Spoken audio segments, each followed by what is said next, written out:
Next generation కి ఏం మనం మెసేజ్ ఇస్తున్నట్టు? ఓకే పుణ్యశీల గారు, ఇదేండి మీ వర్షన్ ఏంటి? ఇందాక కూడా మీరు ఏదో చూపిస్తున్నారు, ఆడియోలు అవి కట్ అయినాయి, ఇప్పుడు ఓకేనా? సార్ ఒకసారి మీకు ఓకే అంటే నేను స్టార్ట్ చేస్తాను. మాట్లాడండి సార్.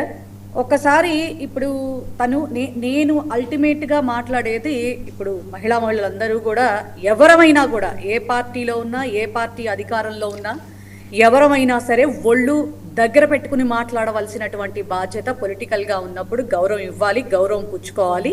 అది రాజకీయంలో ఉండేటటువంటి విధానం. కానీ ఇప్పటి పరిస్థితులు చాలా దారుణంగా మారాయనడంలో అందులోనూ పవన్ కళ్యాణ్ గారు చెప్పడం చాలా హాస్యాస్పదంగా అనిపిస్తా ఉంది.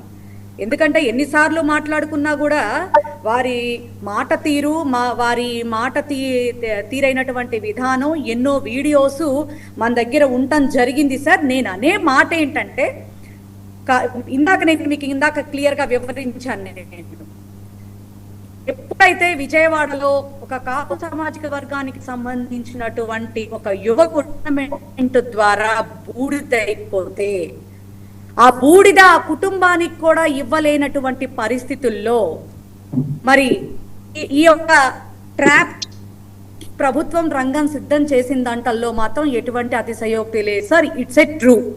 నేను ఒక మాటే చెప్తా ఉన్నా, రావణ్ స్టేజ్ మీద ఎటువంటి మత విద్వేషకరమైనటువంటి విషయాలు మాట్లాడటం జరగలేదు. అక్కడ కేవలం పవన్ కళ్యాణ్నే టార్గెట్ చేస్తూ మాట్లాడాడు. పవన్ కళ్యాణ్ టార్గెట్ చేస్తూ మాట్లాడినప్పుడు పాత వీడియోలన్నీ కూడా తీయడం, ఈ రోజు మీరు చెప్పినట్టు ఇళ్లలోకి వెళ్ళి సోదాలు చేయడం, ఇవన్నీ ఎంత మటుకు ఇప్పుడు నక్సలిజం గురించి అంటున్నారు, మరి మంచి మాట తీరు గురించి చెప్తా ఉన్నారు. మరి ఇదే కిరాకార్తి మీకు వినిపిస్తోందో లేదో నాకు ఐడియా రావట్లేదు సార్. ఒకసారి వినండి సార్.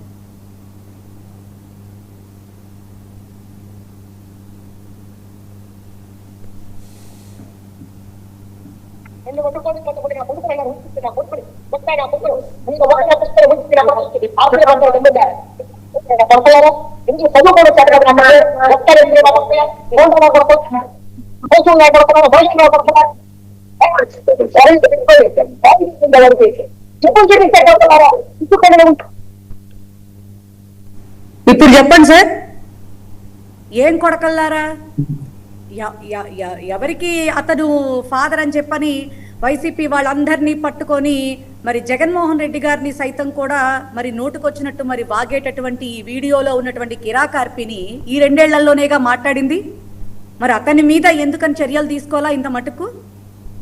మేము అదే కదా అడుగుతా ఉన్నాం. ఎవరికైనా కూడా ఫ్రీడమ్ ఆఫ్ స్పీచ్కి మొన్న పవన్ కళ్యాణ్ గారు చెప్తా ఉన్నారు కదా, హద్దులు ఉంటాయని చెప్పని. ఆ హద్దులు అధికార పార్టీకి ఉండవా?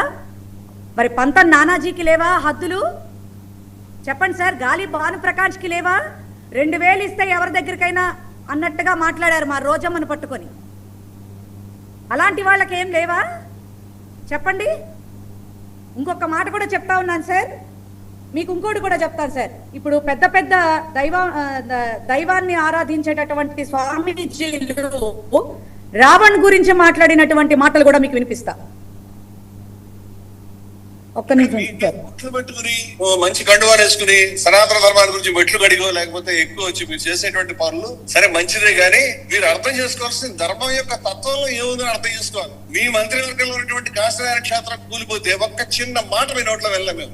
ఇప్పటిదాకా అయోధ్యరామాలయంలో జరుగుతున్నటువంటి అక్రమాల మీద ఒక్క మాట వెళ్ళలే. అన్అపాలజెటిక్ సనాతన అంటే అర్థం అదేనా? అదేనా అర్థం?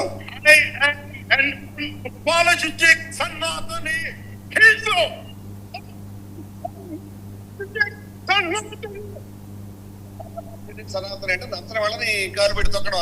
ఈ నేలలో సంస్కృతి లేదు. ఈ ధర్మంలో పుట్టి ఈ రకమైనటువంటి ఫ్యాసిస్ట్ ధోరణులు పోనీ ఈ మతం మీద నడుకుంటే రాజకీయం ఎక్కడ? ఈ మతం కాకుండా ఈ రాజకీయమే కాకుండా మతం కలరిస్తారు. మతం కలరిస్తే ఈ మతం ఎలాంటిది మన అభిప్రాయం వస్తుంది. ఈ మతాన్ని అనుసరించే వాళ్ళు ఇలా అనుసరించాలేమో, ఇది ధర్మరక్షణ ఏమో అనుకుని చాలా మంది యూట్యూబర్లు పిచ్చిపెట్టి ఇలాంటివన్నీ కట్టిపెట్టండి. ఎవరు ఆయన? కనిపించట్లేదు, చెప్పండి, మీరు చెప్పండి ఎవరు సార్. వీరు ఈ ధర్మాన్ని పాటించే వాళ్ళే సార్. ఈయన పేరేదో నాకు ఐడియా లేదు. వీళ్ళు కూడా ఏదో మన ఆధ్యాత్మిక సర్లేండి, ఎవరి అభిప్రాయాలు చెప్తారండి ఇప్పుడు దాన్ని. ఓకే, చెప్పడం సమస్య కాదు సార్. నేను ఒక్క మాట చెప్పేది ఏంటంటే ఆ స్టేజ్ మీద అతను మత విద్వేషాలు రెచ్చగొట్టిన నేను అంటున్నాను. పూర్వ వీడియోలు కూడా, ఎందుకంటే కేవలం పవన్ కళ్యాణ్ గారిని టార్గెట్ చేశారనేటటువంటి ఒక ఈ సిచ్యువేషన్ ని తీసుకొని అసలు దీని మొత్తానికి బేస్ మైండ్ గేమ్ ఆడుతున్నారు సార్. డైవర్షన్ పాలిటిక్స్ కి తెరలేపారు. అందుకు ఈ రావణ్ అనేటటువంటి వ్యక్తిని బలిపశువుగా చేశారు. రెండోది వచ్చేటప్పటికి ఎందుకంటే ఇప్పుడు ఇవన్నీ కూడా డైవర్ట్ అవుతున్నాయి కదా ప్రతిరోజు కూడా. లిటరల్లీ ఇప్పుడు మీరు 4 రోజులుగా ఈ డిబేట్లు పెడతా ఉన్నారు. రోజు ఇప్పుడు కూడా అన్నారు, ఎందుకంటే ఇందాక శిరీష్ గారు అసలు అతని గురించి మనం మాట్లాడుకోకర్లేదు సార్, కోర్టు చూసుకుంటా అన్నా కూడా లేదండి. రోజుకు ఒక సిచ్యువేషన్ ఈ రోజు కనపడతా ఉంది. ఇతను ఈ రోజు వాళ్ళ ఇంటిని కూడా సోదా చేయటం జరిగింది. అతను ఏమన్నా మావోయిస్టా? అతను ఏమన్నా దేశద్రోహ? మనం ముద్రలు వేయడానికి మనం ఎవరండి ముద్రలు వేయడానికి? నిందితుడు అని మాట్లాడాలా? అతను తప్పు చేశాడు, మీరు అరెస్ట్ చేశారు, బాగుంది, కోర్టులో తేల్చుకుంటాడు. అతను చేసింది నిజంగా మాట్లాడిన విధానంలో గనక తప్పు ఉంటే 3 కోర్టుల్లో బెయిల్ ఎందుకు వచ్చింది? తర్వాత ఎందువల్ల అతనికి యాడ్ చేయాల్సి వచ్చింది? సార్ ఎవరు గేమ్ ఆడుతున్నారు? ఎవరి ట్రాప్ లో ఎవరు పడుతున్నారు? వైసీపీ కంటకట్టాలని ఎందుకు చూస్తున్నారు? చాలా సిగ్గుమాలినటువంటి పనులు సార్ ఇవన్నీ కూడా. ఎవరు కూడా హద్దులు దాటి మాట్లాడమని ఎవరు కూడా ఎవరికి చెప్పరు. ఇంకోటి కూడా మీరు అన్నారు, గగన అనే అమ్మాయి వచ్చింది, మల్లాది విష్ణు గారు వచ్చి పిలిచారు, జగన్మోహన్ రెడ్డి గారు వచ్చి ఆశీర్వదించారు. జగన్మోహన్ రెడ్డి గారు ఏమి చిన్న చితక మనిషి కాదు, ఆల్రెడీ మాజీ ముఖ్యమంత్రి. వాళ్ళకి కష్టం కలిగింది, తన టీం లీడర్కు వచ్చినటువంటి కష్టాన్ని చెప్పుకోవడానికి ఆ అమ్మాయి వచ్చిందేమో. సార్ ఇట్లా జరుగుతోంది సార్ అంటే, అమ్మ నీకేమన్నా ఇబ్బంది ఉంటే కనుక అవినాష్తో నువ్వు టచ్లో ఉండని మీరన్నట్టుగా చెప్పుండొచ్చు. నిజంగా వాళ్ళకి కష్టం కలిగితే ఇప్పుడు సాయి కృష్ణ ఉదంతంలో వాళ్ళ కుటుంబమే మరి జగన్మోహన్ రెడ్డి గారికి ఇన్ఫార్మ్ చేయటం జరిగితే ఆయన ఇన్వాల్వ్ అయ్యారు. నెల రోజుల తర్వాత మే 6 నుంచి ఉదంతం జరుగుతూ ఉంటే జూన్ 17వ తారీఖునో 18వ తారీఖునో జగన్మోహన్ రెడ్డి గారు వాళ్ళ ఇంటికి రావటం జరిగింది. ఎవరి ట్రాప్ లో ఎవరు పడుతున్నారు? నెల రోజులుగా సాయి కృష్ణ లాకప్ డెత్ గురించి గవర్నమెంట్ ఏం చేస్తా ఉంది? జగన్మోహన్ రెడ్డి గారు వచ్చిన తర్వాత కదా సిట్టు వేసింది. ఆ సిట్ ఇప్పుడు ఏం చెప్తా ఉంది? కృష్ణ పోలీస్ స్టేషన్ చుట్టూ తిప్పుతా ఉంది. ఎవరి ట్రాప్ లో ఎవరు పడుతున్నారు? ఈ యొక్క సార్ నేను చెప్తున్నాను సార్, 100% రావడ్ అనేటటువంటి వ్యక్తిని ఈ యొక్క కాపు సామాజిక వర్గానికి సంబంధించి పవన్ కళ్యాణ్ గారు చాలా కోపం తెప్పించారు. ఆ కోపాన్ని తగ్గించేటటువంటి ప్రయత్నంలో ఈ రావణ్ణి బలి చేసేటటువంటి ఆయుధంగా అతను ఒక బలి పశువుగా వాడుకుంటున్నారు. చెప్పారు అంకమ్మ గారు, అంకబాబు గారు లేదా రంగనాయకమ్మ గారు ఈ రోజున వాళ్ళ మీద మేము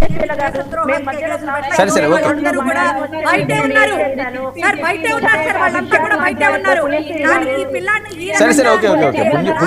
పునిషల్ గారు ఓకే మీ వెర్షన్ ఇచ్చారు కదా, ఒక్క నిమిషం ఉండండి, ఒక్క నిమిషం టైం తక్కువ ఉంది కదా, ఒక్క నిమిషం ఉండండి, ఒక్క నిమిషం.